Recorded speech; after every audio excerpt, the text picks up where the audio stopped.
How you doing, guys? Eric from rulewasteland.com. Let me know. Let me see if this sound is coming in. Usually it works, but I never want to assume. Looks like we're working. Repping the Gators sweatshirt today, hoodie, because we managed to salvage our abysmal season by at least beating Florida State handily. See, back when I went to school there, we had standards. We had Tim Tebow winning. We went back to back basketball, football, basketball, and then later another football, and then we did just win basketball last year, but I'm not really into basketball as much. I don't follow that as much. What I'm into is poker, and I got another 500 bucks today from a little free roll that I earned, so that was nice. But yeah, bruh, silver. So I don't know if all you guys saw. It's one of the things that seems to be breaking down. So the other night, not last night, night before last, I think, right?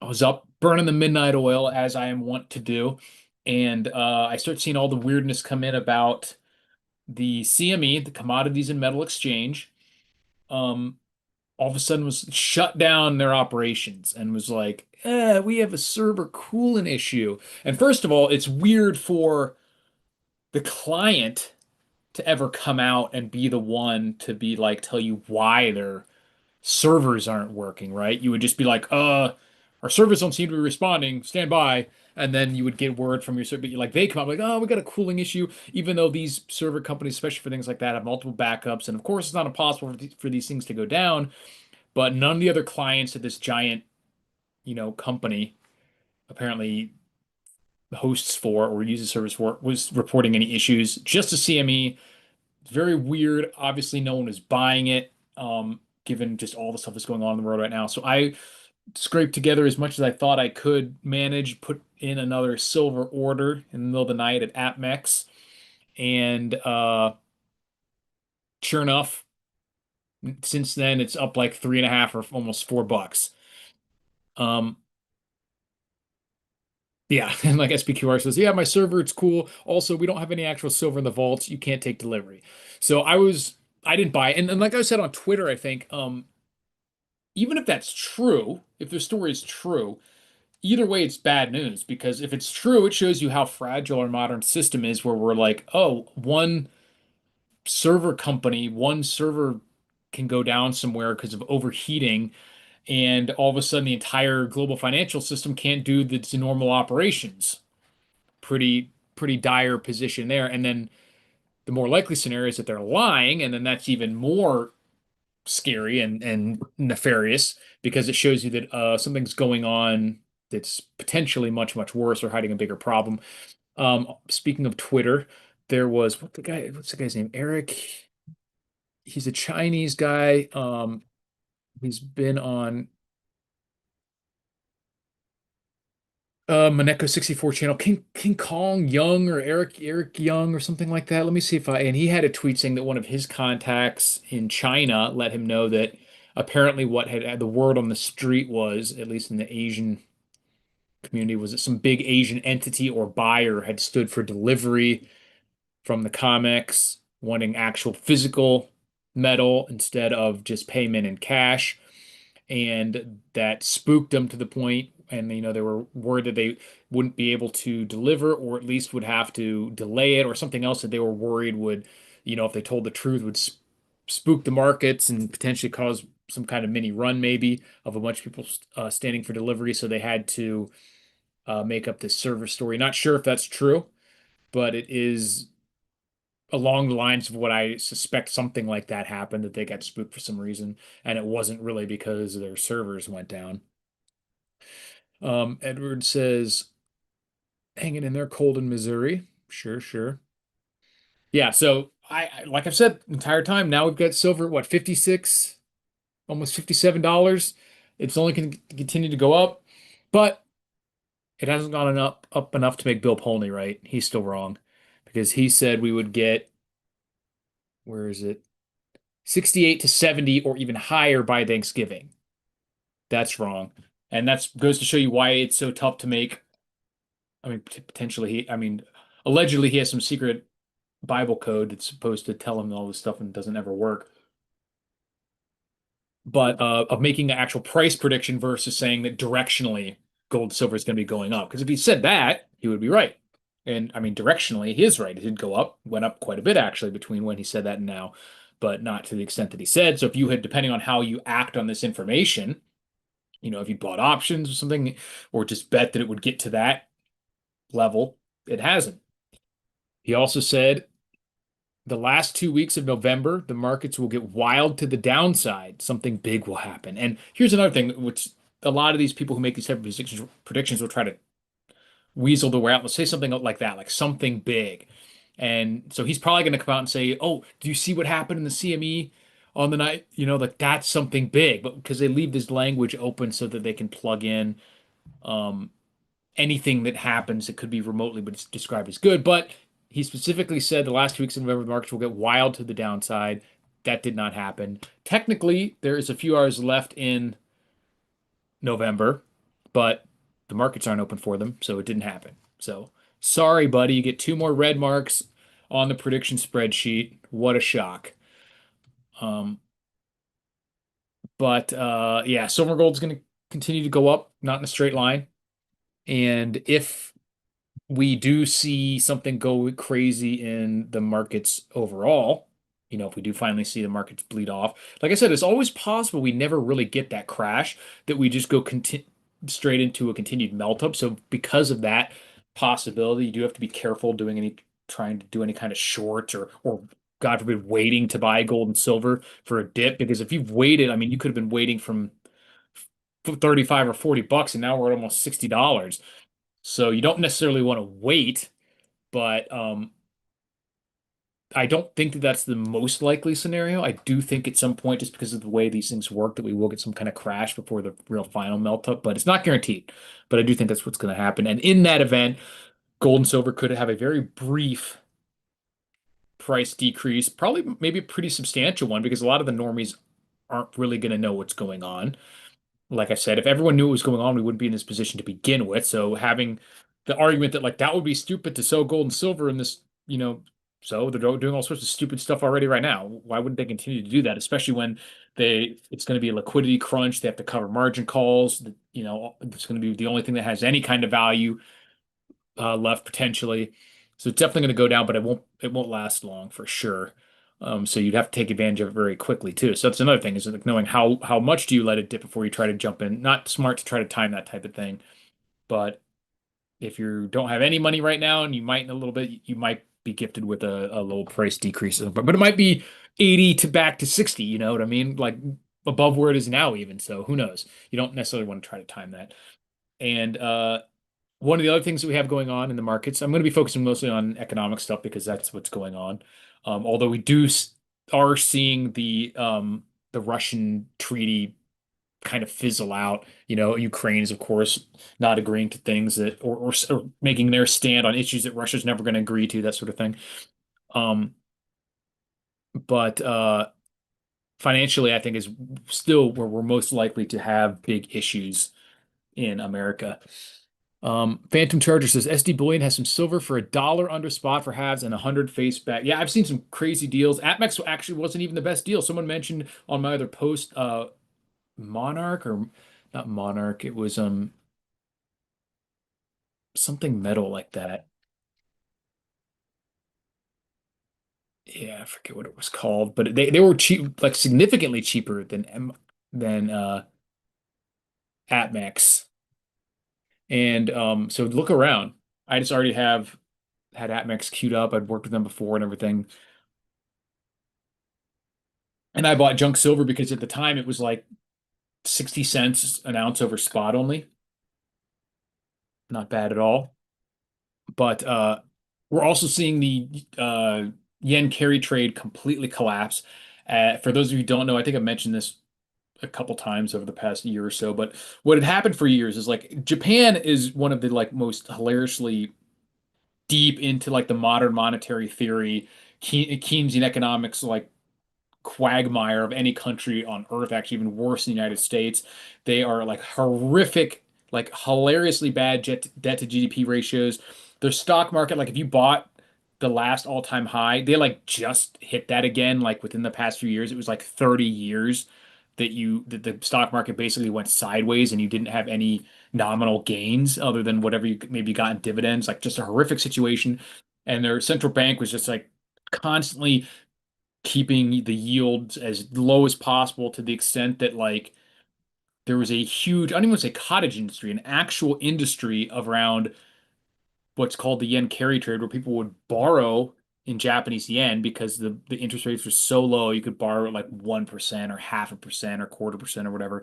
And it's so low that then they would take that money that they borrowed, invest it into other vehicles, usually US Treasuries at a couple percent or whatever. And it was like free money because you owed 0.5%, you're getting paid 2.5% or whatever. And it would just be basically free money for the entities that had access to these sort of arbitrages.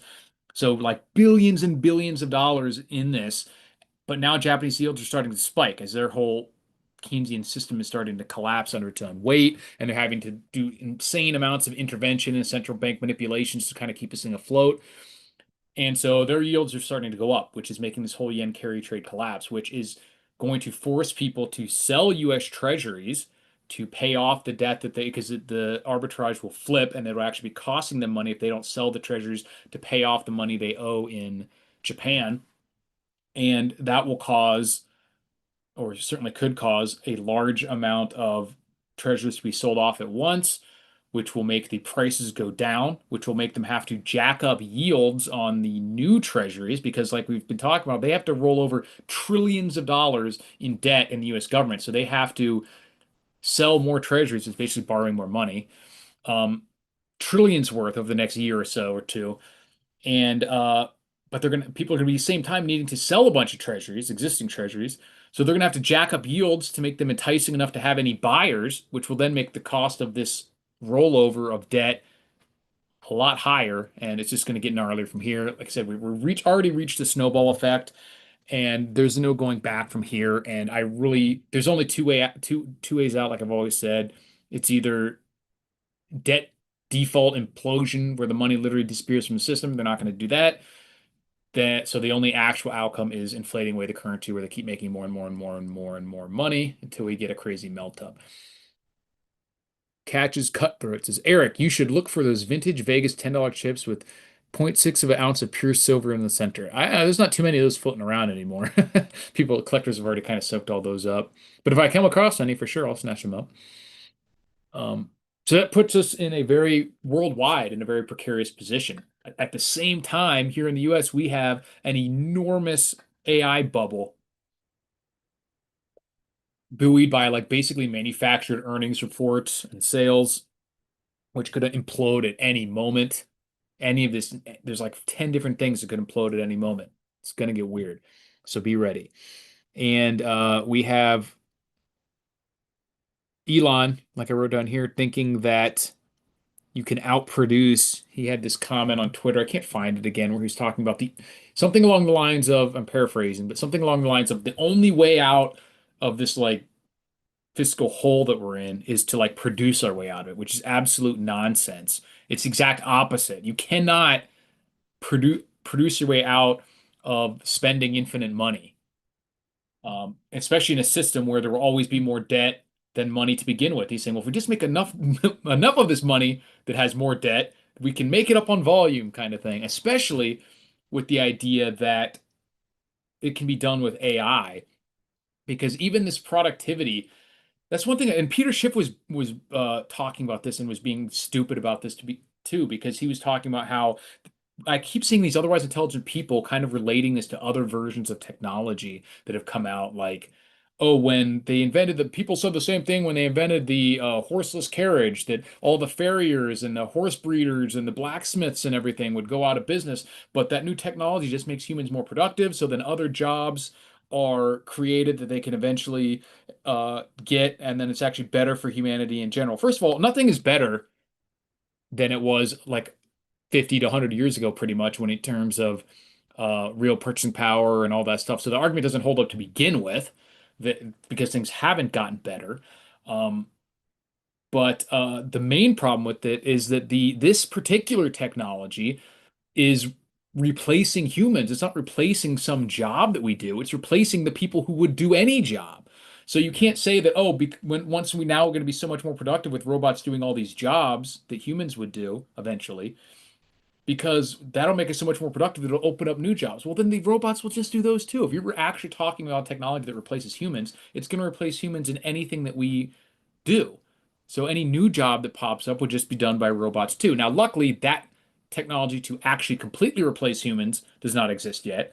And we're seeing AI kind of falter and getting there, which I hope happens. We're reaching a really kind of like dead internet kind of thing where the feedback is coming from the AI generated content itself, and they're trying to learn from it. It's creating like this slop.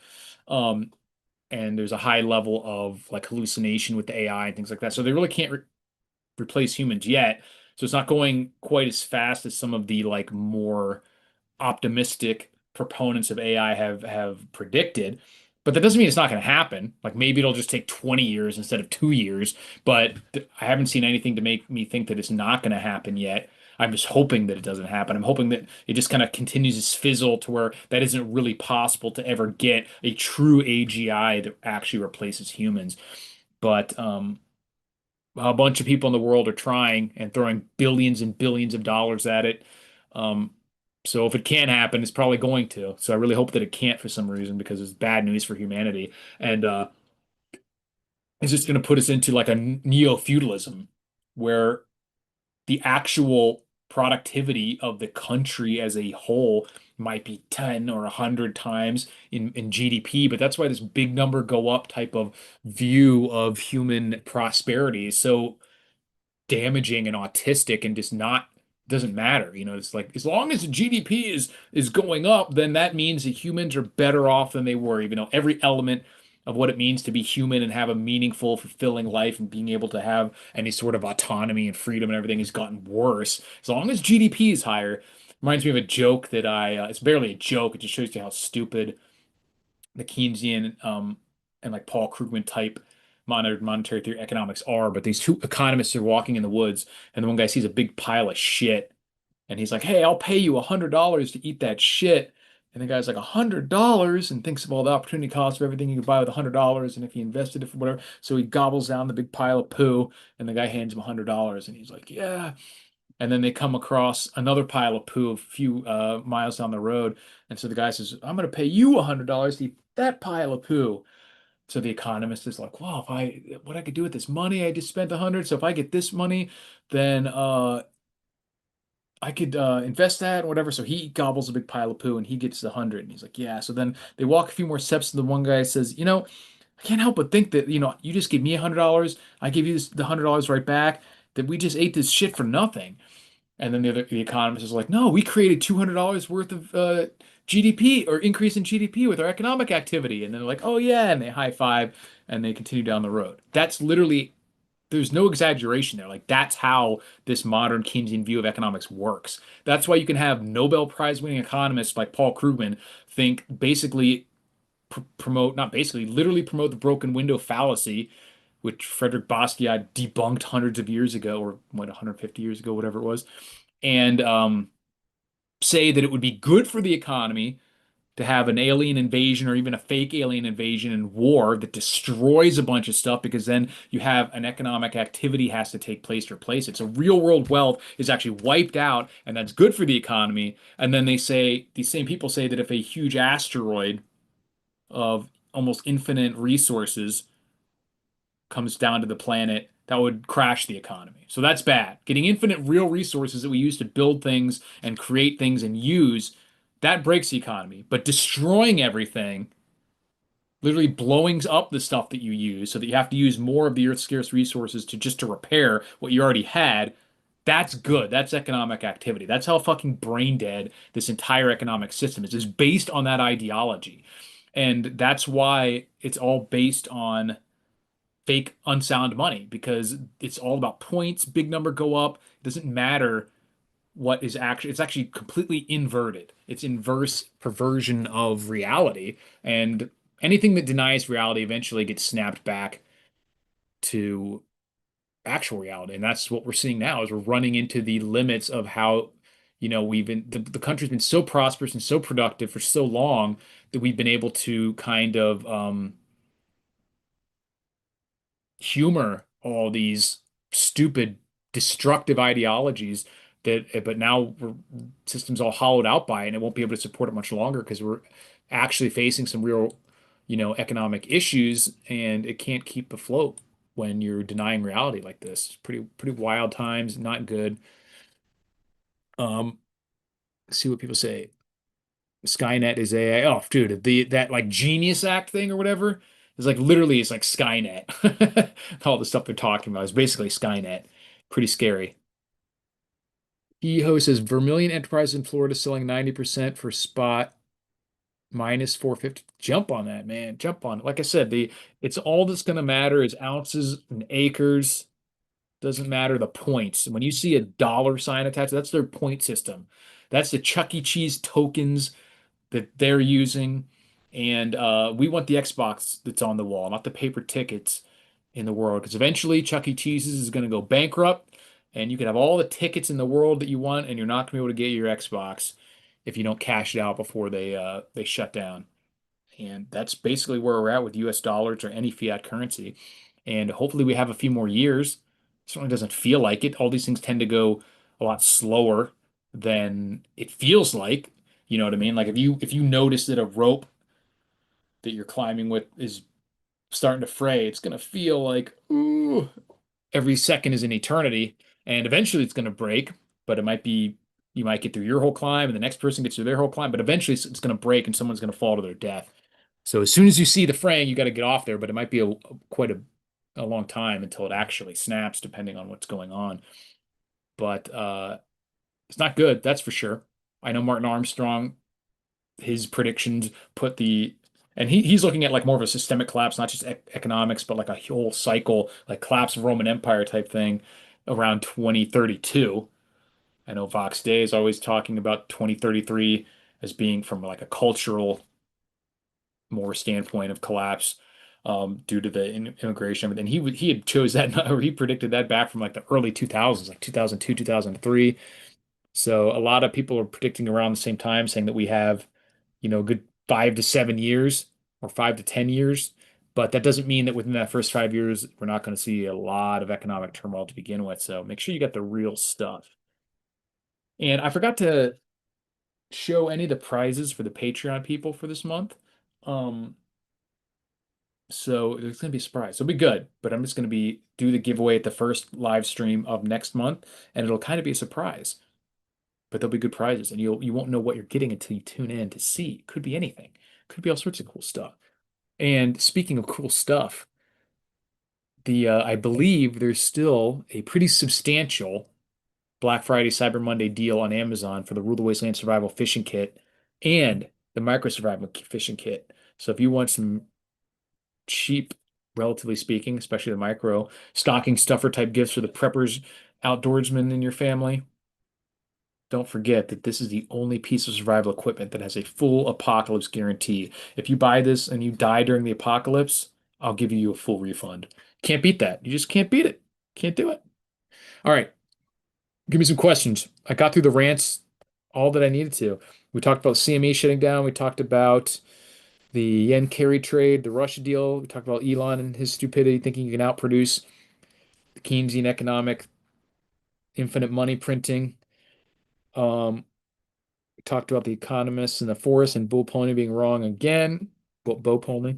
Covered it all. What else you got? What else you got? Catches Cutthroat says some Chuck E. Cheese tokens are quite collectible if it has the right city on it. Yeah, I mean, I've got a collectible $100 trillion Zimbabwe note in here too. So yeah, it can be collectible. Doesn't mean that the collector's value will be worth more than what you paid for it though. So make sure you cash those in those Chuck E. Cheese tokens, which is basically all this is right now. Chuck E. Cheese token. You better cash that shit in. Should have some on hand though, because when things start, like I said, people aren't, there isn't 1 in 50 people that are really keyed in to what's going on here. So when things start to falter, it's not like everyone's going to know why and what they should be doing. And there could be all sorts of liquidity crunches and issues where you could get a lot of purchasing done with dollars, people who need dollars, especially cash.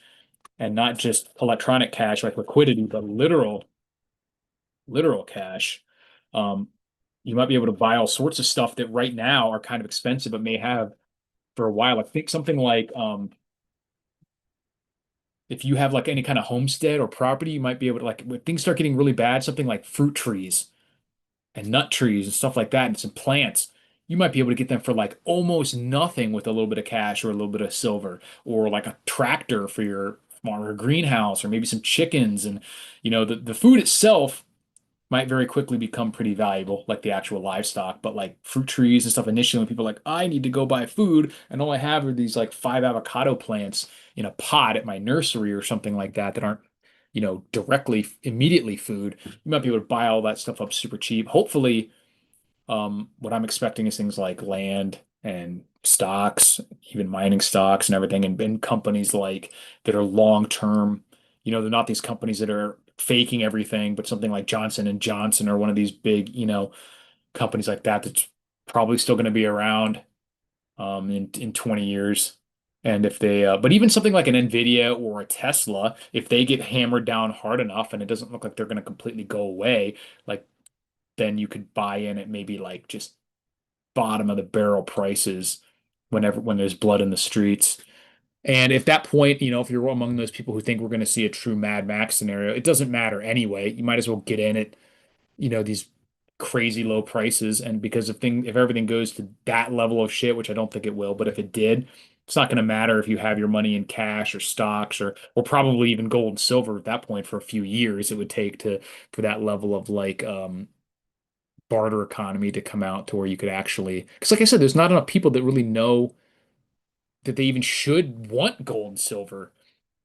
Like HCP said in one of the earlier, like that's cultural memory doesn't really exist anymore. We don't like there's no when people see gold and silver right now, the vast majority of people who even recognize it as being worth something, they're not looking at that like it's in a separate category as this or a stock. To them, it's just another financial thing that you can have. And most of them don't even physically hold it in their hand. And even if they did, they would look online and be like, "Oh, silver went down 50%," not knowing, about the whole divergence between the paper markets and the actual silver markets and all that. So could be weird. Currency might be worth a lot if the currency reset is happening. Well, I don't know. It depends. I think the old currency would obviously be worthless, or they wouldn't be doing a currency reset. But anything that has real value, like I said, acres and ounces and food and ammunition and anything you actually need, equipment, tools, antibiotics, toiletries, power generation, anything like that. Um, and hopefully would have a chance to buy all that stuff up pretty cheap. Now, I'm not of the mind that like some of these people like Phil Lowe and everything that think you're going to be able to buy Monsanto's farmlands for a couple ounces of silver, but I do think you'll be able to get some crazy deals probably, especially if you have debt and if you borrowed to for a business debt or for a mortgage, anything at fixed rate is probably great to have right now if you have offsetting assets that could float independent of the dollar. Like this house is worth, the mortgage on this house a few $100,000. If things really start to go the way of Weimar and Zimbabwe and everything else, you could easily see an ounce of gold be $50,000, $100,000 if it gets that bad, and pay off your entire house with a few ounces. So that would be nice. But the world's going to be a pretty scary place if that is how bad things get. So I don't necessarily say I want that, but I want to be able to take advantage of it if it does happen.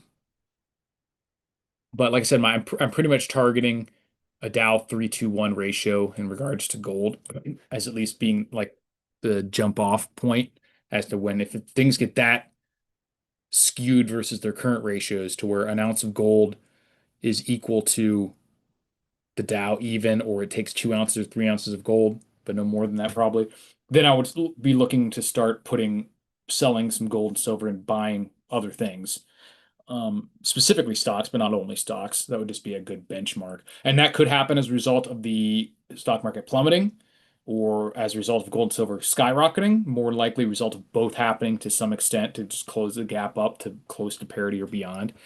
And if you wait too long, you'll maintain your purchasing power, but you won't necessarily be able to benefit from the pendulum swinging back too far the other way. And when you can just do that swap when it's maximally beneficial for you in the future. So now I would never sell 100% of it no matter what, but I do hope to be able to take advantage of that. So what else you guys got? Any last minute questions, topics? We can cover a few more things before I take off.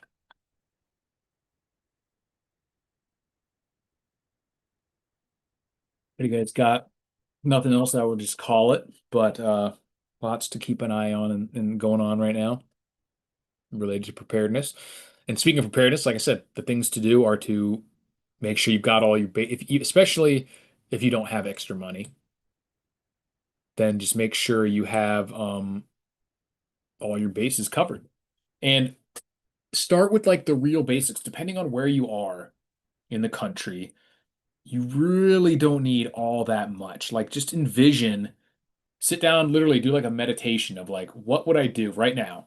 Let's say everything's shut off. I can't go to store. I can't go to the power outlets. I can't go to the internet.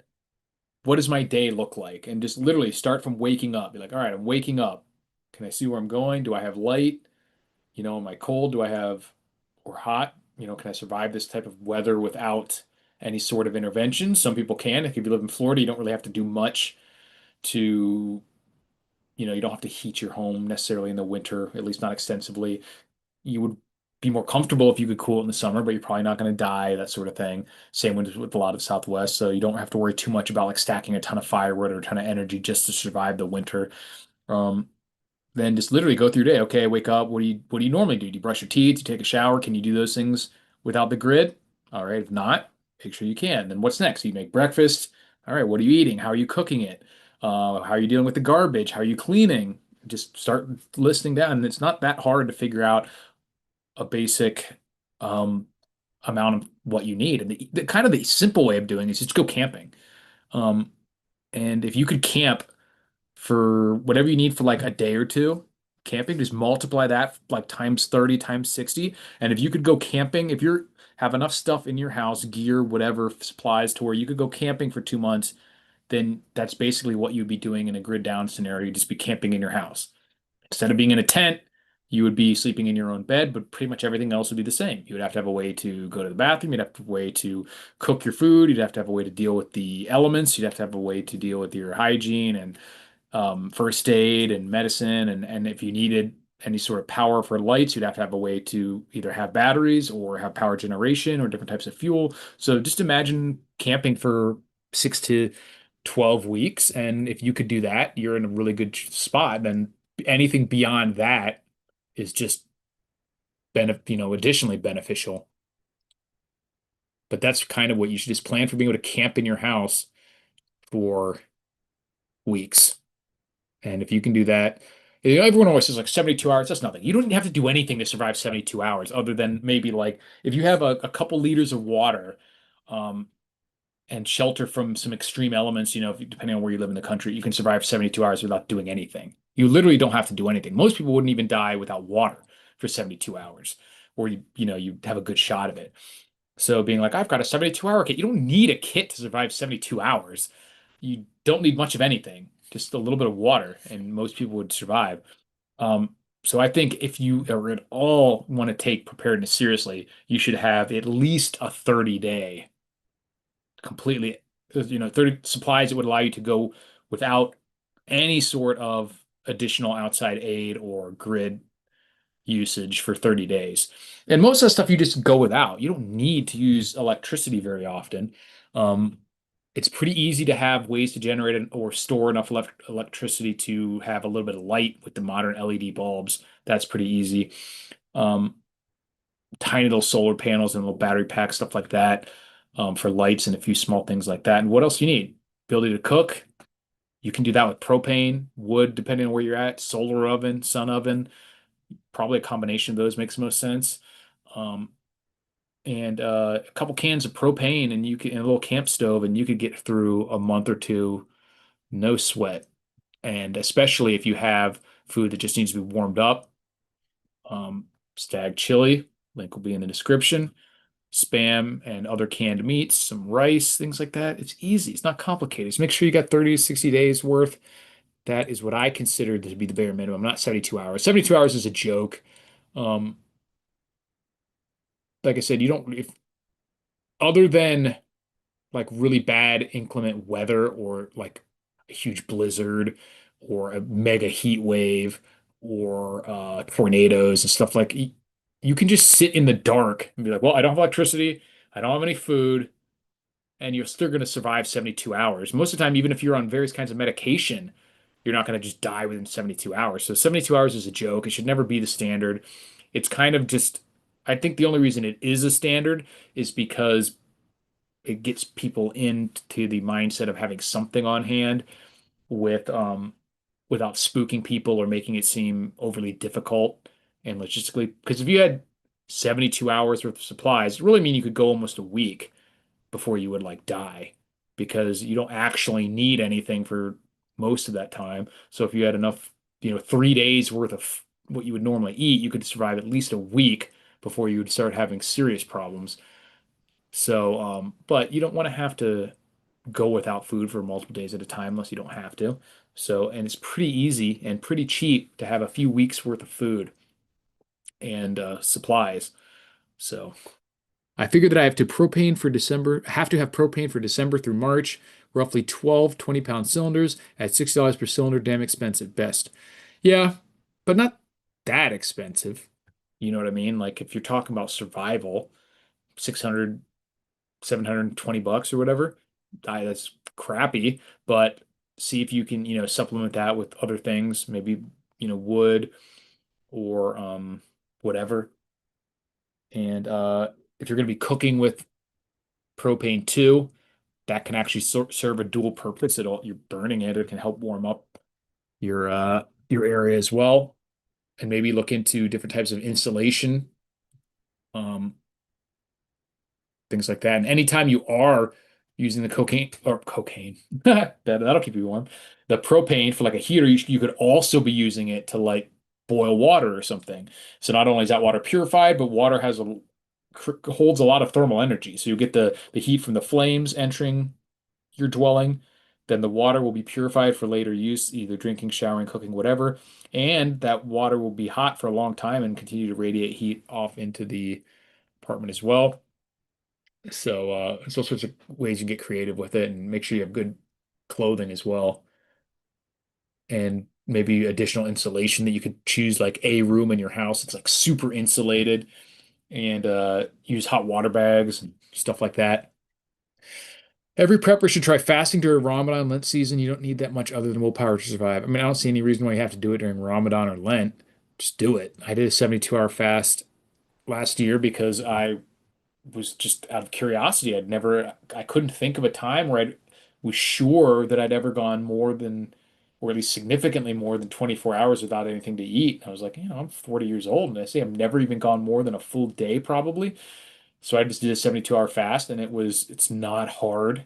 If you're relying on eating a lot of carbs or used to a lot of carbs, it's going to be more painful than if you're more like keto adapted. Most of us eat some carbs. I even eat a significant amount of carbs. I just don't go carb crazy. But it's a lot easier to go into a fast if you're not super carb dependent. For me, I got the most like painful part of it was right at like the 24 to 36 hour. Like that 12-hour period from 24 hours to 36 hours is when I really had like actual like pangs where I was like, man, that hurts. Um, but once I got through that, it was smooth sailing. Of course, I was very hungry. I was thinking about food a lot, but I didn't feel like super weak or frail. The actual painful like churning in my stomach went away and didn't resurface again, really. I was just actually just like a very hungry. I'm not gonna lie that it was like fun or comfortable, but that actual pain went away. Wasn't feeling particularly weak or anything like that. And it's only 3 days. It's not that crazy. A lot of people, just for pure health reasons and stuff, will come on here and bust out like 5 7 day fasts a couple times a year. I definitely recommend that all preppers do that at some point so you figure out um, how your body deals with it, what to expect. If you don't deal with it well, you need to know that ahead of time so you can plan around it. No way to heat with wood in studio one room apartment. No safe way. No safe and probably no legal way. But yeah, depending on where you are, yeah, it might be tough. But a little My Buddy like propane heater and a few propane tanks that you cut on only in emergency. Make sure you have good, and like I said, some hot water bottles and stuff like that, where you can like, so you're running the propane heater or stove, you'll get that heat and you will be heating up something like a hot water bottle, and then you can like stick that in your clothes. So even when you have to turn the heater off, you stay warm while you sleep or for a few hours more, whatever. Things like that. Got to get creative. Apartment prepping is tough just because of space and limitations like that, but it's definitely doable. And pretty much it. I stay in bed, got plenty of food for a few years. Yeah, I mean, barring like actually being attacked or raided or government fucking with, I could like literally not have to leave my very small property here for a year and a half, 2 years. Um, Probably more like a year and a half just because of water. I'm assuming that we would get a somewhat rain collection, but we don't get a lot of rain here. So water would probably be the limiting factor first, but with the pool I have 10,000, 11,000 gallons plus what I have in some barrels. So it would still be a long time. Let me do the math on that. Let's see, we're doing, let's just say 4 gallons a day.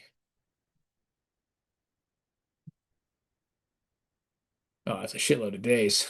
But evaporation is a big problem out here. Like, yeah, I would cover it up and use it to, and I would refill as many small containers as I could initially. But yeah, definitely a year for sure before having any major struggles. In terms of just resources, it's not meaning that I would automatically survive a year because I could get lit up by a gang of like 75 marauders. But in terms of resources, don't have to worry about that. Um, Yeah, they do have adapters for the My Buddy to use 20-pound tanks. I definitely recommend having the little adapters for all the sorts of propane things that you have. Um, and appreciate you guys watching. Stay tuned. I'll have mystery giveaway or whatever. I forget the prize I have. I think it's another knife and a few other things, but the mystery giveaway at the first live stream of next month. And I've got a few other videos that I know I keep saying that, but I'm actually going to be making. So thanks for watching, guys, and stay safe, and I'll talk to you soon.